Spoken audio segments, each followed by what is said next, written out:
Oke, baik. Assalamualaikum warahmatullahi wabarakatuh. Selamat pagi, siang, ataupun malam, atau kapanpun kalian menonton video ini. Eh, Pada kesempatan kali ini, saya akan mempresentasikan atau sedikit menjelaskan tentang metrologi.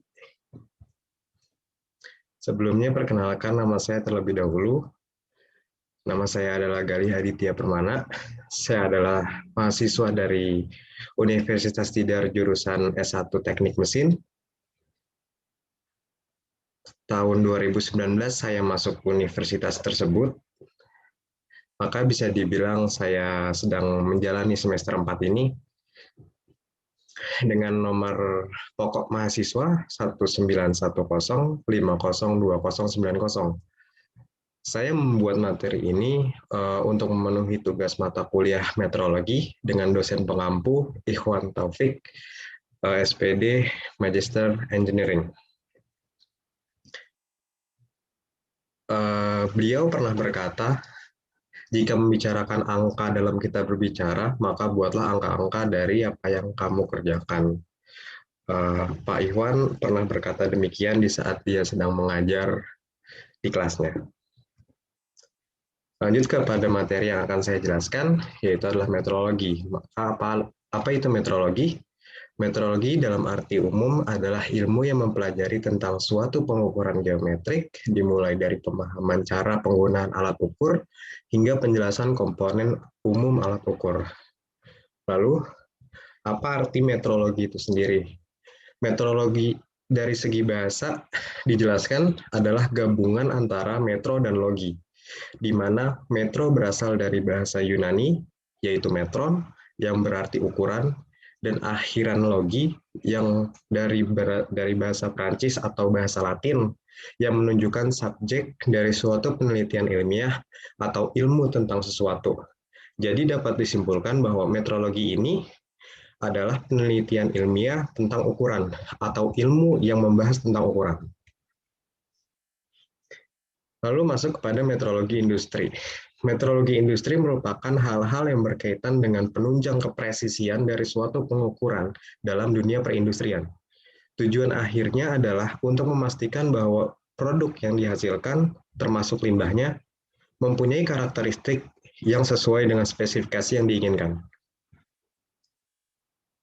Metrologi industri memiliki fokus kepada pengukuran geometri suatu produk yang dilakukan dengan cara atau metode, teknologi, dan alat yang tepat atau memenuhi ketentuan standar yang berlaku, agar hasil pengukuran mendekati kebenaran dari keadaan yang sesungguhnya untuk menghasilkan produk yang presisi. Lalu dibahas karakteristik geometri, salah satu komponen dari metrologi. Karakteristik geometri yaitu gambaran spesifikasi produk berdasarkan ukuran atau dimensi, bentuk, dan kehalusan permukaan, serta apakah produk tersebut sesuai dengan karakteristik fungsional. Karakteristik geometri sangat berkaitan terhadap karakteristik fungsional, bahkan jadi salah satu hal yang berpengaruh terhadapnya. Dalam suatu proses pembuatan produk, selalu diharapkan hasil yang baik, ditinjau dari segi bentuk dan ukuran. Karena pengaruh terhadap fungsi, maka karakteristik geometri harus dibuat seideal mungkin. Ciri-ciri karakteristik geometri yang ideal antara lain ukuran dan dimensinya sudah sesuai, bentuknya yang sudah sempurna, dan permukaannya yang sudah sangat halus. Namun yang harus digarisbawahi adalah pada kenyataannya kita tidak mungkin bisa membuat suatu produk dengan karakteristik geometri yang sangat ideal atau sempurna.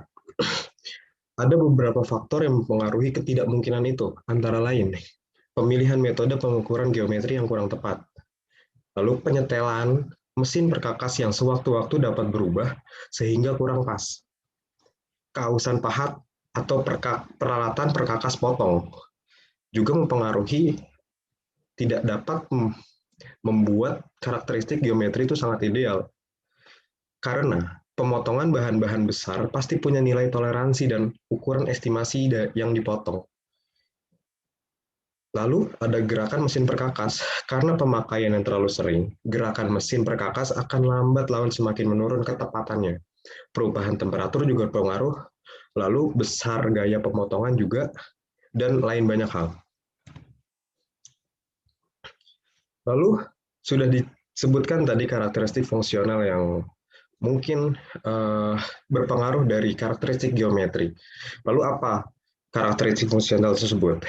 Secara umum, definisinya merupakan karakteristik yang berkaitan dengan fungsi atau kegunaan suatu komponen. Sebuah mesin atau peralatan atau part pada umumnya didesain dan dirancang untuk bisa melakukan fungsi tertentu. Hal ini berarti mesin atau peralatan tersebut mempunyai karakteristik fungsional. Hubungan karakteristik fungsional dengan karakteristik geometri adalah sangat penting. Kenapa? Karena karakteristik fungsional ini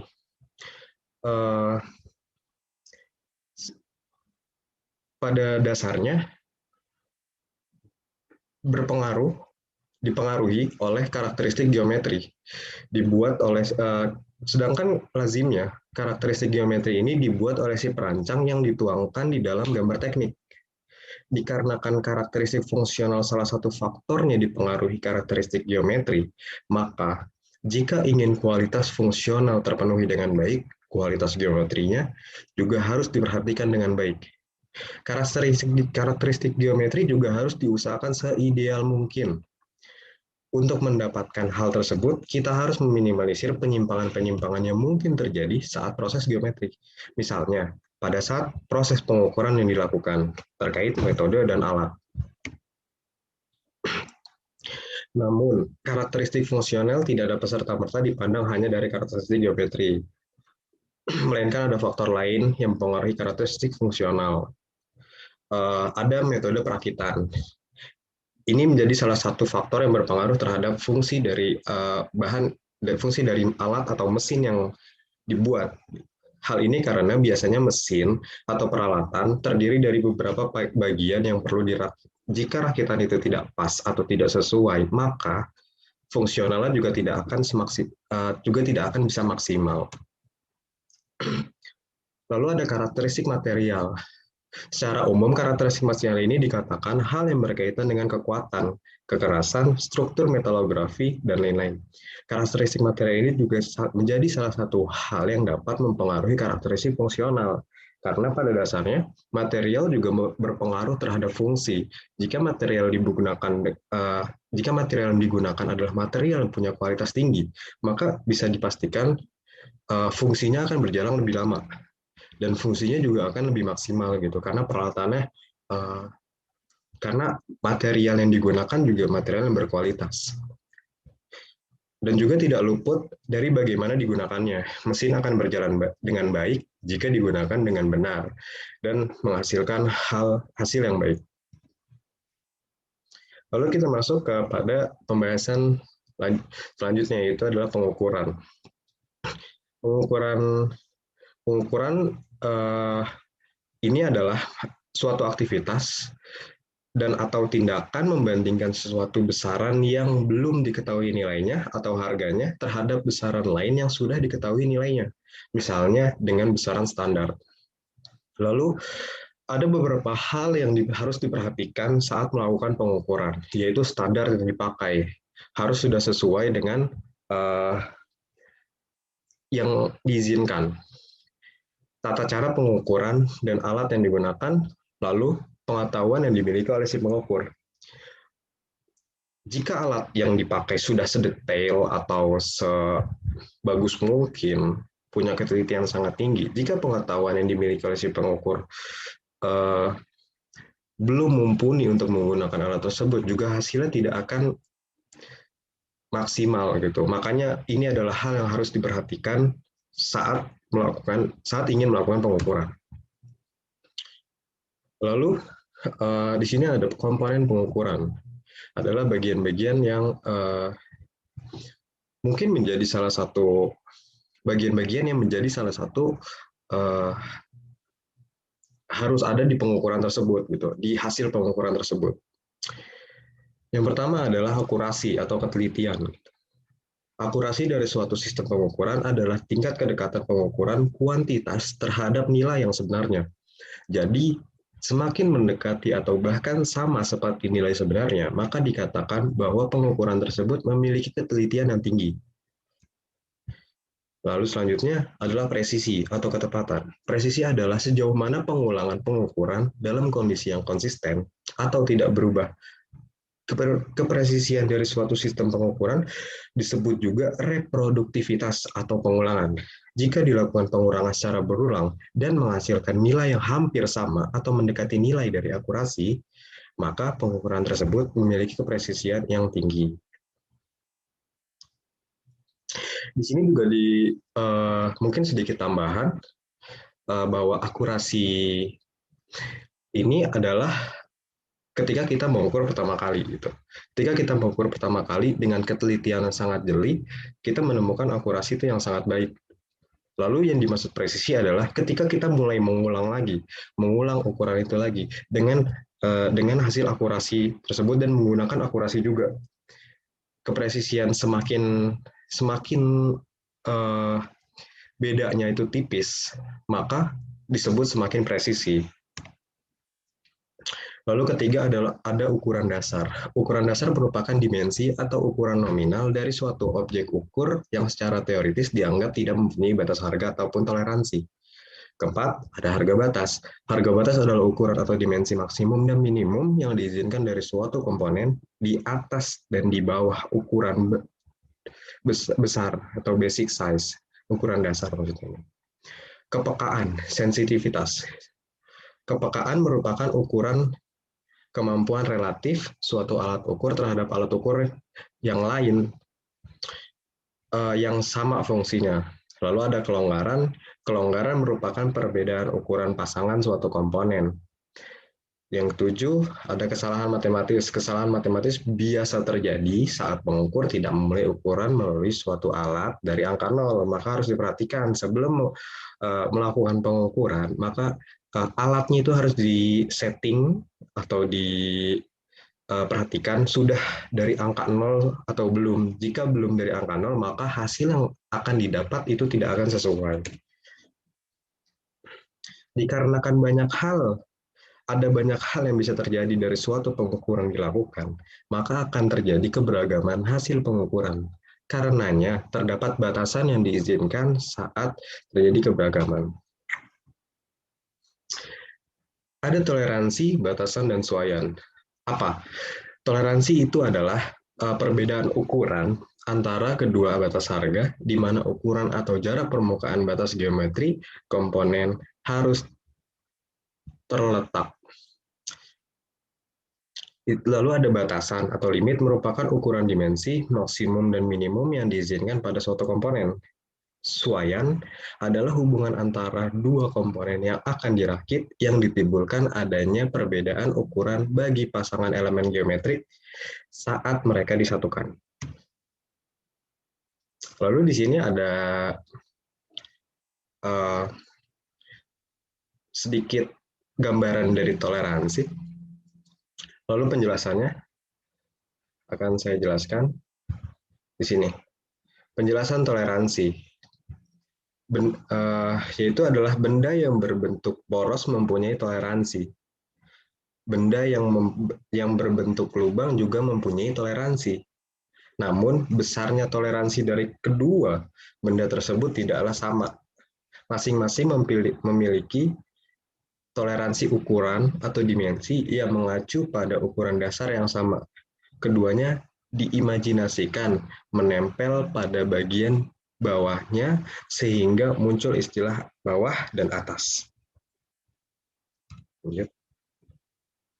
Lalu ada macam-macam cara penulisan toleransi. Penulisan dalam lubang. Penyimpangan di bawah akan diberi notasi EI dengan huruf kapital.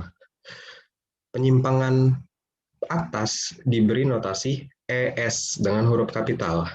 Untuk lubang, notasi yang diberikan kepada penyimpangan bawah dan atas selalu kapital. Namun untuk penulisan dalam poros, penyimpangan bawahnya akan diberi notasi EI juga sama, cuma tidak kapital dengan huruf biasa, huruf kecil. Penyimpangan atas diberi notasi ES juga sama, tapi tidak kapital, huruf kecil. Lalu ada penulisan toleransi dengan mencantumkan ukuran maksimum dan minimum secara langsung. Dapat dilihat bahwa begini bentuknya jika toleransi yang mencantumkan ukuran maksimum dan minimum secara langsung. Lalu ada toleransi dengan mencantumkan ukuran dasar dan harga-harga penyimpangannya. Penyimpangan atas ditulis di atas, penyimpangan bawah berlaku untuk poros dan lubang. Kira-kira demikian. Mencantumkan ukuran dasar ini yang 30 ukuran dasarnya. Lalu selanjutnya adalah penulisan toleransi di mana besarnya toleransi terletak simetris terhadap ukuran dasar. Penyimpangannya didahului dengan tanda plus minus. Lalu ada penulisan toleransi menurut standar ISO. Di sini tertulis 50H7. 50H7 artinya suatu poros dengan ukuran 50 mm. Posisi daerah toleransi penyimpangan terhadap ukuran dasar mengikuti aturan kode huruf H. Besar harga toleransinya mengikuti aturan kode angka 7.